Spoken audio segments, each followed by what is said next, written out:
Hey, this is Gina Leggio, and I've been a licensed marriage and family therapist for over 20 years. And people ask my opinion as a Christian therapist what to do if they have lazy coworkers.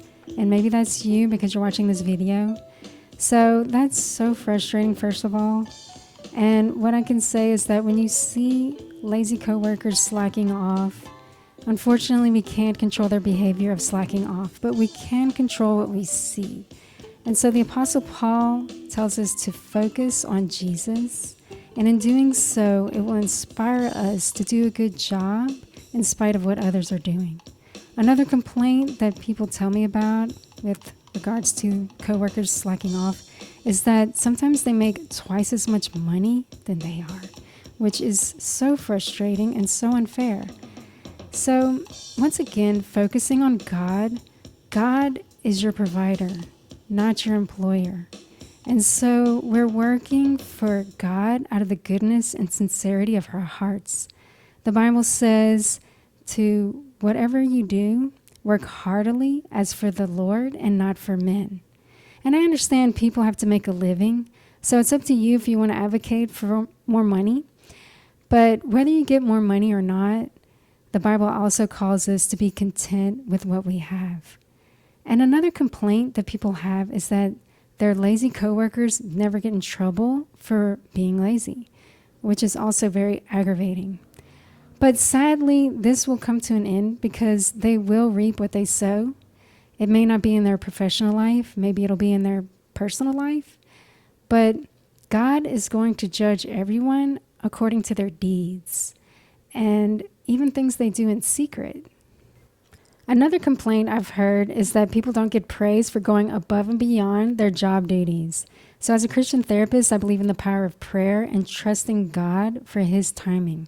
Because the Bible says, humble yourselves therefore under the mighty hand of God, that He may exalt you in due time, casting all your worries upon Him because He cares for you. So trusting that God will exalt you in His timing, because one day you will get accolades from God. And He will rejoice in your diligence. So don't grow weary in doing good. So whether you take action at work or maybe you don't take any action at work, all I can say as a therapist is I can help you with managing your emotions of anger and resentment. So one of those ideas to do that would be to find a competent therapist as a good outlet for your feelings. Possibly your employer has an EAP program, which is an employee assistance program in which you could get a certain number of therapy sessions for free. Also, exercise is a good release of anger. Of course, consult your physician first. Controlling your thoughts as far as thinking positively can influence your mood. Having an attitude of gratitude is a good idea because as we're thankful for God's forgiveness towards us, it helps us be more compassionate towards others and tender-hearted.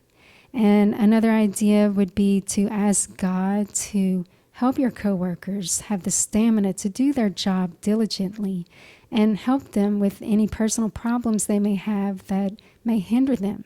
So praying for coworkers is another idea. And Revelation 14:13 says that one day you will rest from your labors and your works will follow you. So you will be able to see the fruits of your labor one day as God rewards you. And if you'd like to ask a question, you can do so anonymously for free at ginaleggio.com. And the answer could be featured in a blog post, podcast episode, and YouTube video.